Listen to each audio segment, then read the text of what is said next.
Hello అందరికీ ఈరోజు ఒక యూజ్ఫుల్ అయినటువంటి టిప్ చెప్తానండి. మనకి ఇలాంటి రీఫిల్ ప్యాక్స్ అనేవి ఏవైనా మనము డిష్ వాష్ లిక్విడ్ కొన్నప్పుడు కానీ లేదంటే బట్టలు ఉతకడానికి వాడే లిక్విడ్ ఇంకా రకరకాలైనటువంటి సాస్ ప్యాకెట్లు కూడా ఇలా రీఫిల్ ప్యాక్లో వస్తున్నాయి. అలాంటి ప్యాకెట్ను ఒక దాన్ని తీసుకుని నీట్గా వాష్ చేసుకున్న తర్వాత దీని మూత పై భాగం ఉంది చూడండి, ఆ పై భాగం మనకు అవసరం లేదు కాబట్టి అది కట్ చేసేసుకోవాలి. తర్వాత ఒక మార్కర్ పెన్ తీసుకుని ఇలా త్రిభుజాకారంలో మనం మార్కింగ్ చేసుకుని ఒక్క లేయర్ మాత్రమే ఇలా కట్ చేసుకోవాలండి. అప్పుడు మనకి ఇలా రెడీ అవుతుందన్నమాట. ఇప్పుడు మనకి ఇక తగిలించుకోవడానికి వీలుగా ఉండేలాగా ఈ పై భాగంలో ఒక చిన్న హోల్ పెట్టుకోవాలండి.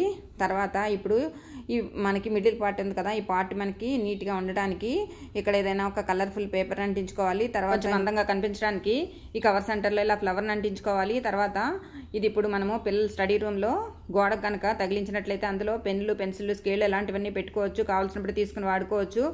ఈ కవర్లు చాలా స్ట్రాంగ్ గా ఉంటాయి కాబట్టి బరువు అనేది ఆగుతుంది. కవర్ని మనము ఇలా కిచెన్ లో కూడా చాకులు, టీ జాలి ఇంకా చిన్న చిన్న బ్రష్లు వేసుకోవచ్చు.